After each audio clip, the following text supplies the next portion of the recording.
नमस्कार दोस्तों, audio book summary के सफर में हम हाजिर हैं आपके लिए लेकर Why didn't they teach me this in school?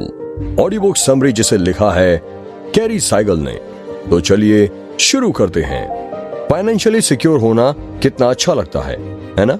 जब आपके पास पैसा होता है तो आप पावरफुल और खुश महसूस करते हैं, लेकिन ये फीलिंग जल्दी से फीकी पड़ जाती है, खासकर तब जब आपके पास पैसे खत्म हो जाते हैं, तब आप दुखी हो जाते हैं। ऐसा क्यों होता है कि पैसा आपकी उंगलियों से रेत की तरह फिसल जाता है? अगर आप जरूरत से ज्यादा खर्च नहीं कर रहे हैं तो आखिर प्रॉब्लम है क्या? प्रॉब्लम है पैसों के साथ आपका रिश्ता। आपको बेहतर फाइनेंशियल हैबिट सीखने की जरूरत है। पैसा खर्च करना बड़ा आसान है, लेकिन इसे कमाने के लिए कितना संघर्ष करना पड़ता है। इसीलिए आपको पाई पाई की अहमियत का पता होना चाहिए। स्कूल और कॉलेजों में तरह तरह के विषय पढ़ाए जाते हैं, मैथ्स, साइंस से लेकर इतिहास और भूगोल तक। लेकिन एक विषय जो नहीं पढ़ाया जाता वो है मनी मैनेजमेंट का विषय। और इन विषयों पर जो किताबें लिखी भी जाती हैं वो समझने में कठिन होती हैं। इस समरी में आप आसान फाइनेंशियल टिप्स और ट्रिक्स के बारे में जानेंगे जो आपके हजारों रुपए बचा सकती हैं। आप सीखेंगे कि आप जिस तरह पैसे खर्च करते हैं वो आपके पूरे जीवन पर असर डालता है। जब पैसे को संभालने की बात आती है तो आप सीखेंगे कि कैसे ज्यादा समझदार बनने में ही आपकी भलाई है। तो आइए सुनते हैं Why didn't they teach me this in school का सारांश। भाग 1, शादी के लिए आर्थिक रूप से सही इंसान को चुने। Marry the financially right person. हो सकता है कि आपको पहले से ही अंदाजा हो कि आप किससे शादी करना चाहते हैं। हो सकता है कि आपके दिमाग में इन क्वालिटीज की लिस्ट हो जो उस शख्स में होनी चाहिए, लेकिन फिर भी अपनी लिस्ट में वो आर्थिक रूप से सही होना चाहिए, ये जोड़ना ना भूलें। ऑथर कैरी ये नहीं कह रहे हैं कि आपको किसी अमीर इंसान से शादी करनी चाहिए, लेकिन आपको किसी ऐसे इंसान की तलाश करनी चाहिए जिसकी फाइनेंशियल हैबिट्स अच्छी हो। लेकिन आपको कैसे पता चलेगा कि किसी इंसान की फाइनेंशियल हैबिट्स अच्छी हैं या नहीं? तो इसके लिए नोटिस करें कि वो शख्स डेट पर कितना खर्च करता है। डेट एक अच्छा इंडिकेटर है कि कोई इंसान अपना पैसा कैसे खर्च करता है। मान लीजिए आप हैरी नाम के लड़के के साथ डेट पर जाते हैं। हैरी एक जेंटलमैन है, वह बात करने में पोलाइट और बड़ा दयालु है। अब डेट पर हर इंसान अपना बेस्ट बिहेव करने की कोशिश करता है, लेकिन अगर हैरी हर बार हद से ज्यादा खर्च करता है तो सावधान हो जाए। आप सोच सकते हैं कि उसके पास बहुत पैसा है, लेकिन बाद में वह आपको बताता है कि वह कर्ज में डूब रहा है। जब डेट की बात आए तो प्रैक्टिकल होकर सोचें, जरूरत से ज्यादा खर्च ना करें। अगर आप डेट के दौरान इतना खर्च अफोर्ड नहीं कर सकते हैं तो आप शादीशुदा होने पर इसे अफोर्ड नहीं कर पाएंगे। लेकिन प्रॉब्लम यह है कि बहुत सारे लोग ये गलती करते हैं। वो अपनी खराब फाइनेंशियल हैबिट्स के बारे में शादी हो जाने के बाद में बताते हैं। इसे ही लेकर बाद में अक्सर कपल्स में लड़ाई होती है। कई बार तो तलाक तक की नौबत भी आ जाती है। अगर आप किसी को डेट कर रहे हैं तो उनसे मनी फिलॉसफी के बारे में बात जरूर करें। माना बात करने के लिए ये थोड़ी अजीब सी कन्वर्सेशन है, लेकिन ये बेहद जरूरी भी है, खासकर तब जब आप एक दूसरे को लेकर सीरियस हो रहे हैं। क्या आपका पार्टनर हर महीने पैसे सेव करता है? वह एसेट्स के बारे में क्या सोचता है? क्या वह कर्ज में डूबा हुआ है? आपको अपने फाइनेंशियल लाइफ के प्रति ईमानदार रहना होगा। यह आपको यह देखने में मदद करता है कि क्या आप में और आपके साथी में लंबे समय तक बात बनेगी या नहीं। भाग 2, बच्चों को पालने पोसने में काफी सारा पैसा खर्च होता है। Having and raising children cost lots of money. बच्चे बड़े ही प्यारे और मासूम होते हैं, लेकिन एक बच्चे की जिम्मेदारी उठाना आसान काम नहीं है। इसके साथ ही एक बच्चे को पालने के लिए बहुत पैसों की भी जरूरत होती है। हैरियट अपने शुरुआती 20s में है। उसके लगभग सभी दोस्तों के बच्चे हैं। हैरियट भी एक बच्चा चाहती है। वह अपने बच्चे को बहुत सारा प्यार और खुशियां देना चाहती है, लेकिन हैरियट जानती है कि यह आसान नहीं है। अपने पति को यह बताने से पहले वह खुद को 1 साल देती है, यह सोचने के लिए कि वह क्या चाहती है। इस दौरान हैरियट एक बच्चे की परवरिश के खर्चों के बारे में सोचती है। इसमें हेल्थ, एजुकेशन, खाना, कपड़े, सभी चीजें आती हैं। उसके आने के बाद इलेक्ट्रिसिटी के बिल भी बढ़ेंगे। एक बच्चे की भी अपनी इच्छाएं होती हैं, जैसे कि अगर वो किसी हॉबी या एक्टिविटी में शामिल होना चाहेगा तो उसमें भी पैसे खर्च होंगे। अगर आप पेरेंट बनना चाहते हैं तो आप सेल्फिश नहीं हो सकते। 1 साल तक सोचने के बाद हैरियट ने फैसला किया कि वह अभी एक बच्चे की जिम्मेदारी उठाने के लिए तैयार नहीं है। वो भी उस खर्च को नहीं उठा पाएगी और उसकी लाइफस्टाइल भी बच्चे को पालने के लायक नहीं है। एक बच्चे की परवरिश एक ऐसी चीज है जिसके बारे में आपको और आपके पार्टनर को बहुत सारी बातें करनी चाहिए। आप दोनों को एक बच्चे के लिए फिजिकली, मेंटली और फाइनेंशियली तैयार होना चाहिए। तो सोच समझकर फैसला लें कि आप हर तरह से उस बच्चे की जिम्मेदारी उठाने के लिए तैयार हैं या नहीं। भाग 3, हमेशा अपनी हैसियत से कम में ही गुजारा करें। Always live below your means. पैसों को सक्सेसफुली मैनेज करने में टाइम और प्रैक्टिस दोनों की जरूरत होती है। क्या आप जानते हैं कि ऐसा करना मुश्किल क्यों लगता है? इसका कारण है तुरंत संतुष्ट हो जाना। लोग तुरंत उस चीज को खरीदना चाहते हैं जिसे खरीदने का उनका मन करता है, भले ही वो जानते हो कि वे इसे अफोर्ड नहीं कर सकते। मानव नाम का एक लड़का इसका परफेक्ट एग्जाम्पल है। मानव पर वीडियो गेम खरीदने का जुनून सवार हो गया है। मार्केट में जब कोई नया गेम रिलीज होता है तो वह तुरंत उसे खरीद लेता है, जबकि वह जानता है कि वह इसे अफोर्ड नहीं कर सकता। वो ये भी जानता है कि उसे अपने पैसे सावधानी से खर्च करने चाहिए, लेकिन उसे गेम खरीदने से कोई रोक नहीं पाता है। जब मानव अपने दोस्तों या परिवार वालों से पैसे मांगता है, उन्हें हैरानी नहीं होती। नतीजतन वीडियो गेम की लत के कारण मानव कर्ज में डूबता जा रहा था। अपने इनकम को ध्यान में रखते हुए उससे कम पैसा खर्च करने से आपके पास हमेशा कुछ पैसा बचा रहेगा। आप इमरजेंसी में अपने एक्स्ट्रा पैसे यूज कर सकते हैं। आप इसे इन्वेस्ट करने के लिए भी यूज कर सकते हैं। इंस्टेंट सेटिस्फैक्शन के आगे ना झुकें, यानी आपका जो मन करे उसे खरीदने की इच्छा से बच कर रहें। अगर आप अपनी मनचाही चीज खरीदते रहेंगे तो आप कभी भी फाइनेंशियल सिक्योर नहीं होंगे। कभी कभी अपनी पसंद की चीजें खरीदना ठीक है, लेकिन इसके बारे में होशियार रहें। भाग 4, शुरुआती नौकरी की सीख। आप अपनी शुरुआती नौकरियों में जितना देते हैं उससे ज्यादा सीखते हैं। You take away from your first couple of jobs, then you give. क्या आपको अपनी पहली जॉब याद है? क्या आपको याद है कि आपने कितनी सारी गलतियां की थी? अपनी गलतियों को एक्सेप्ट करने में कोई बुराई नहीं है। हम सभी कभी ना कभी गलती जरूर करते हैं। पहला जॉब एक जरूरी और यादगार लर्निंग एक्सपीरियंस होता है। आप कंपनी में नए होते हैं और शायद इसीलिए एम्प्लॉयर्स को इससे ज्यादा फायदा नहीं होता है। सुनने में यह बुरा लगता है, लेकिन यह सच है। कंपनी कैसे काम करती है यह जानने के लिए एम्प्लॉयर आपको सैलरी दे रहे हैं। प्रोडक्टिव और एफिशिएंट बनने में समय लगता है। यही कारण है कि जो यंग लोग उम्मीद से ज्यादा अच्छा परफॉर्म करते हैं उन्हें रिवॉर्ड भी दिया जाता है। सुमन एक बिजनेस फर्म में नई एम्प्लॉय है। वह सिर्फ उतना ही काम करती है जो उससे एक्सपेक्ट किया जाता है। दूसरे शब्दों में, सुमन अपनी तरफ से कोई एक्स्ट्रा एफर्ट या एक्स्ट्रा परफॉर्म नहीं करती। निशा भी उस बिजनेस फर्म में नई है, लेकिन वह हमेशा मिनिमम से आगे जाकर एक्स्ट्रा परफॉर्म करती है। निशा एक नए एम्प्लॉय के रूप में हर अपॉर्चुनिटी को खुद को इंप्रूव करने के लिए इस्तेमाल करती है। वह कंपनी द्वारा ऑफर किए गए सेमिनार में शामिल होती है और उसका फायदा उठाती है, क्योंकि वह जानती है कि यह उसके करियर के डेवलपमेंट के लिए अच्छा होगा। इसे अपनी फाइनेंशियल माइंडसेट पर अप्लाई करें। जितना ज्यादा आप सीखते हैं, आप उतने ही समझदार होते जाते हैं। सिर्फ पैसे बचाने में ही ध्यान ना दें, बल्कि इस पर थोड़ा ज्यादा ध्यान दें कि कैसे आप अपने पैसे को बढ़ा सकते हैं।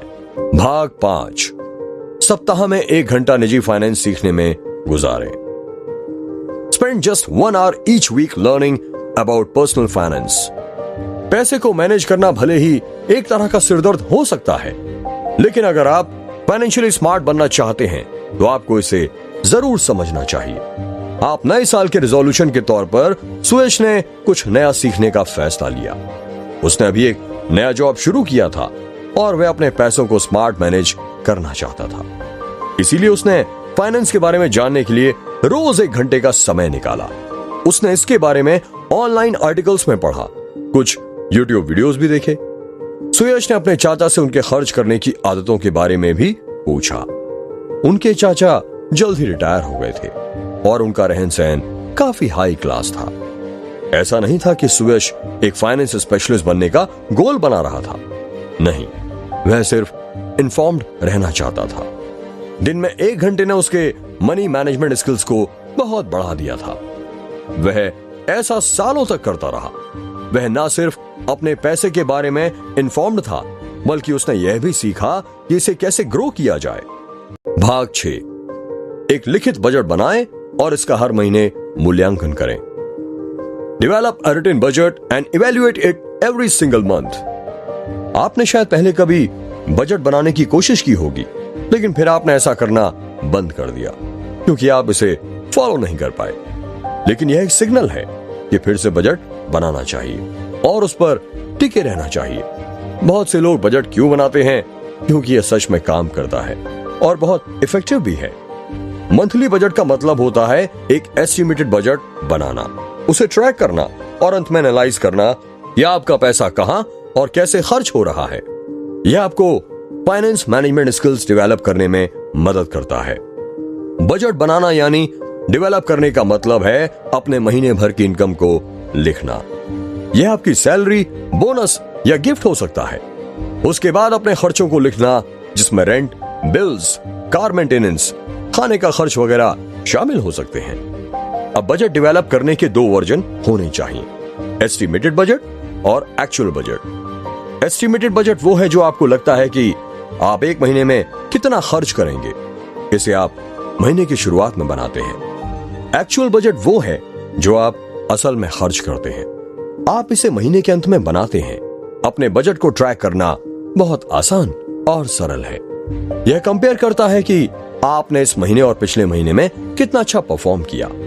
यह बताता है कि आप बजट बनाने में बेहतर हो रहे हैं या नहीं।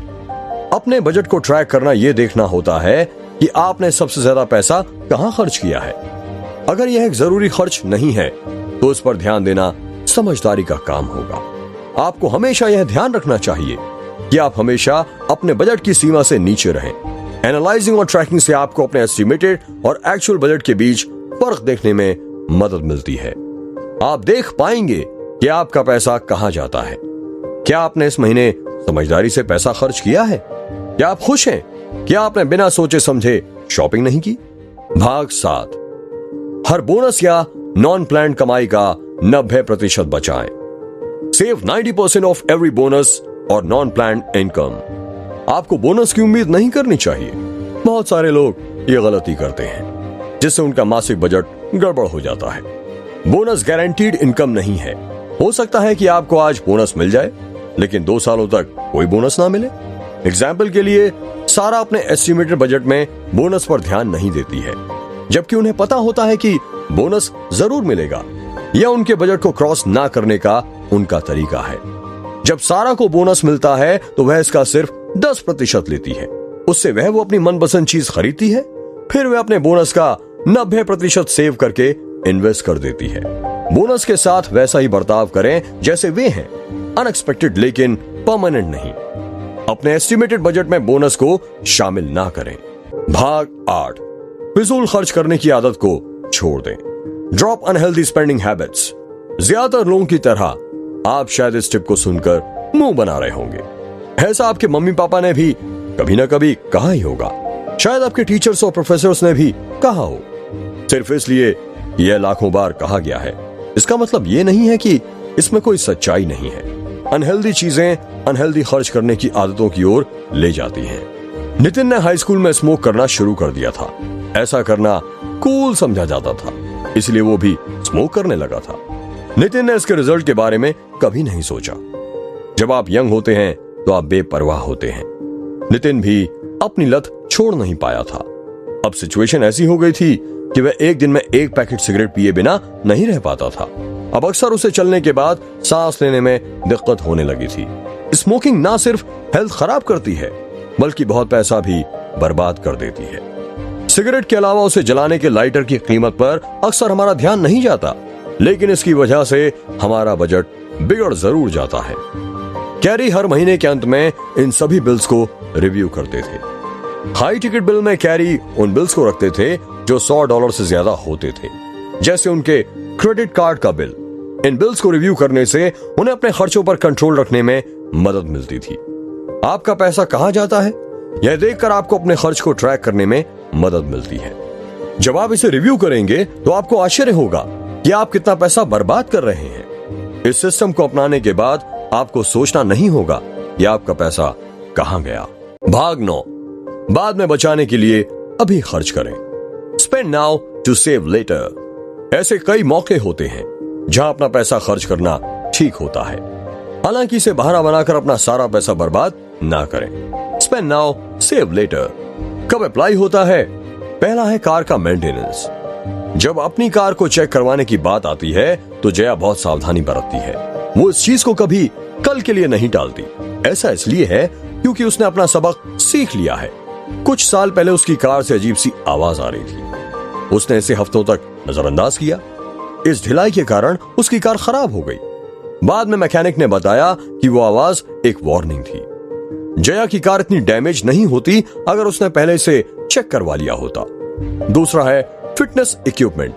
बेस्ट क्वालिटी के फिटनेस इक्विपमेंट में इन्वेस्ट करना फायदेमंद होता है।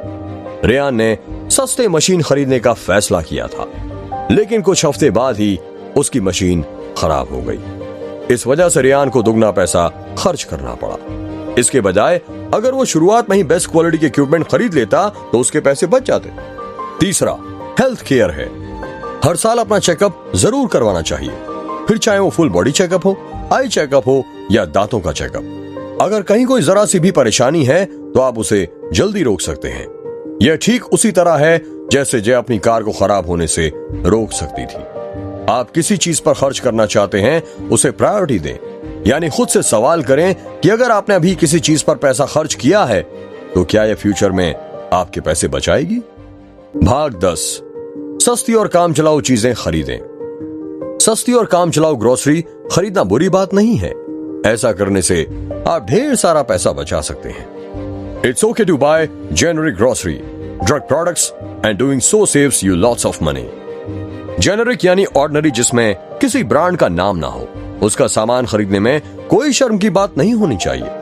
असल में ज्यादातर जेनेरिक प्रोडक्ट बड़े ब्रांड्स द्वारा बनाए जाते हैं। ये उन्हें ज्यादा प्रॉफिट कमाने में मदद करता है। सोनिया हमेशा ब्रांडेड सामान खरीदती थी। वो हमेशा इस बात का ध्यान रखती थी कि वो जो भी खाने का सामान ले रही है वो किसी न किसी बड़े ब्रांड का ही हो। दूसरी तरफ दिशा थोड़ा रिसर्च करती है और उसे पता चलता है कि कुछ जेनेरिक सामान बिल्कुल ब्रांडेड प्रोडक्ट जैसे हैं। इस इंफॉर्मेशन के कारण दिशा के बहुत सारे पैसे बच गए। इस पैसे से अब वो अपना मनपसंद एक्स्ट्रा प्रोडक्ट भी खरीद सकती थी। दूसरी ओर सोनिया हमेशा अपने बजट से ज्यादा पैसा खर्च कर देती थी। वह हमेशा सिर्फ ब्रांड के नाम के लिए पैसा बर्बाद कर रही थी। भाग 11, चीजों को ठीक करना सीखें। Learn how to fix things. क्या आप भी ऐसा कुछ कहते हैं? मैं कुछ भी ठीक नहीं कर सकती, या मैं ठीक करने के लिए किसी से कहूंगी। मैं कोशिश नहीं करूंगा क्योंकि मेरे पास इसे ठीक करने की एबिलिटी नहीं है। जब आप किसी को कुछ रिपेयर करने देते हैं तो जो पैसा खर्च करते हैं वह आपके बजट को बिगाड़ देता है। रोनी भी कोई चीज खराब हो जाने पर किसी ना किसी को उसे ठीक करने के लिए बुला लिया करता था। रोनी अमीर नहीं था, लेकिन वो इन छोटे छोटे रिपेयर पर बहुत पैसा खर्च करता था। फिर एक दिन रोनी को एक YouTube वीडियो मिला। यह एक ट्यूटोरियल था कि बाइक के टायर को कैसे बदला जाए। रोनी को अचानक पिछले साल खरीदी गई महंगी बाइक की याद आ गई। उसके गैरेज में धूल जम रही थी। फ्लैट टायर होने की वजह से उसने इसका इस्तेमाल नहीं किया था। वीडियो देखने के बाद रोनी हैरान रह गया। उसने सीखा कि महंगी बाइक के टायर को कैसे रिपेयर किया जाता है, और यह काम उसकी सोच से बहुत ज्यादा आसान था। उसने सक्सेसफुली अपनी बाइक का टायर बदल दिया। इस एक्सपीरियंस ने रोनी को ट्यूटोरियल्स देखने के लिए एनकरेज किया। उसने सीखा कि वह चीजों को अपने आप ठीक कर सकता है। सीखने की इस इच्छा ने उसका बहुत सारा पैसा भी बचा लिया था। और यही नहीं, उसने न केवल रोजमर्रा की छोटी मोटी चीजें ठीक करना सीखा, बल्कि इसके साथ साथ ही इमरजेंसी के हैक्स भी सीखे। इसमें ज्यादा समय नहीं लगता, लेकिन काफी समय बचता जरूर है। भाग 12, जितना हो सके नकद का ही इस्तेमाल करें। Use cash as often as possible. अगर पैसा कैश के फॉर्म में ना हो तो उसे खर्च करना और भी ज्यादा आसान लगने लगता है। जैसे रे किसी भी चीज के पैसे भरने के लिए क्रेडिट कार्ड इस्तेमाल करता था, लेकिन उसकी यही आदत उसके लिए परेशानी का कारण बनती जा रही थी। रे को कभी इस बात का एहसास ही नहीं हुआ कि वो कितनी ज्यादा फिजूल खर्ची कर रहा था। वो जरूरत से ज्यादा और बेवजह पैसे खर्च करता था। उसे ये बात तब समझ में आती थी जब क्रेडिट कार्ड का बिल उसे मिलता था। इसीलिए जितना ज्यादा हो सके कैश यूज करें।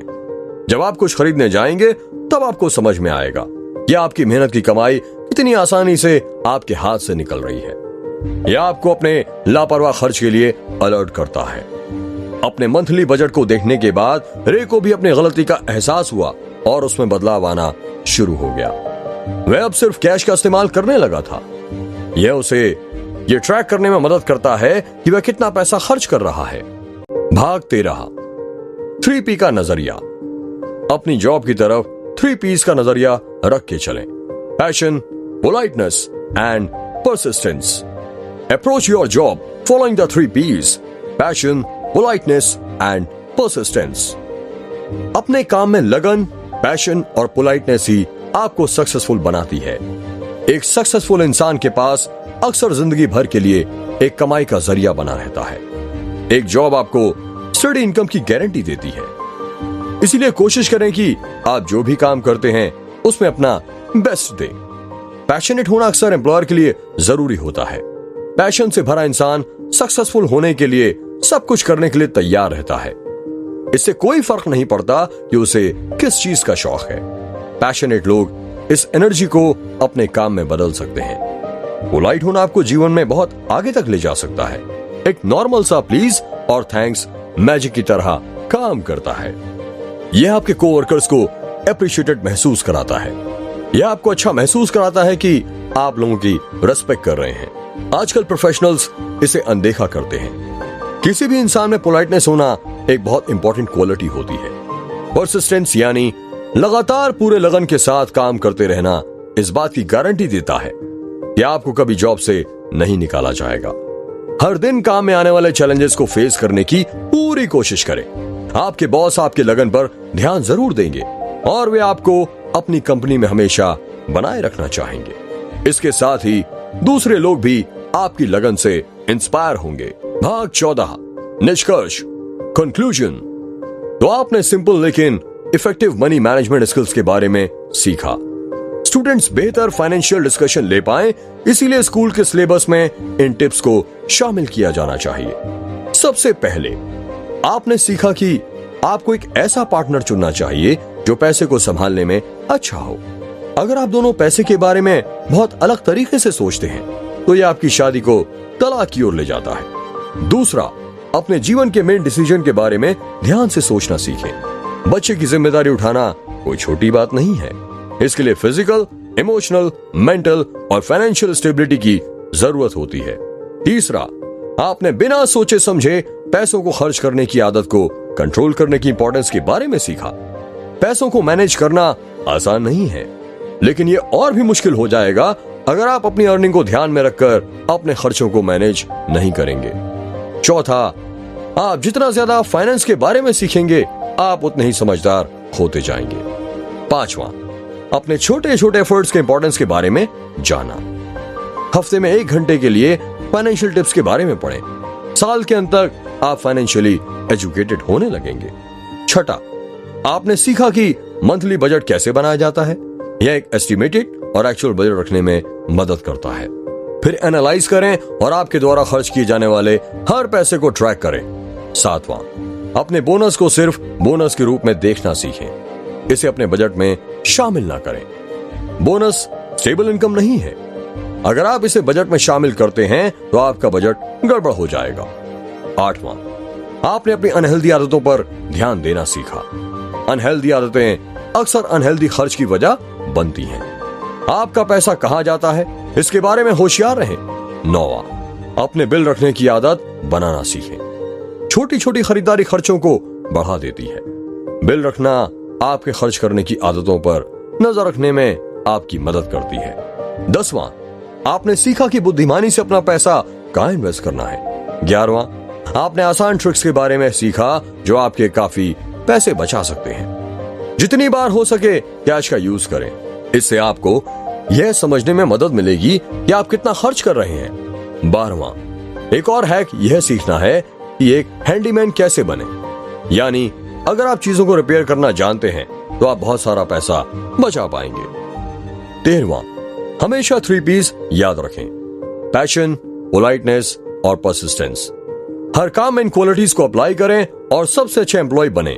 ये टिप्स आसान लगते हैं, ये आसान है भी, और सबसे जरूरी बात ये बहुत इफेक्टिव है। अच्छी फाइनेंशियल मैनेजमेंट स्किल्स को डेवलप होने में समय लगता है। ये टिप्स उस प्रोसेस को स्पीड देने में मदद करेंगे। याद रखें कि सीखना स्कूल में नहीं रुकना चाहिए। अपने आप को उस नॉलेज या स्किल्स तक लिमिटेड ना रखें जो आप जानते हैं। जीवन भर एक स्टूडेंट की तरह सीखते रहें, किताब पढ़ते रहें और नए स्किल्स की प्रैक्टिस करें। ये ऐसी चीजें हैं जो स्कूल ने आपको नहीं सिखाई, लेकिन यह आप पर डिपेंड करता है कि आप अपनी कैपेबिलिटीज को बढ़ाएं और अपने समय को ठीक से इस्तेमाल करें, उसे वेस्ट ना करें। तो दोस्तों, ये थी कैरी सीगल की why didn't they teach me this in school की ऑडियो बुक समरी। मैं उम्मीद करता हूं कि आपको यह किताब पसंद आई होगी और आज आप यहां से कुछ सीख कर जा रहे हैं। तो अब विदा लेने का समय आ गया है। दोस्तों, हम जल्दी फिर से हाजिर होंगे एक नई ऑडियो बुक समरी के साथ। तब तक के लिए आप सुनते रहिए और बनाते रहिए अपने लिए एक बेहतर कल।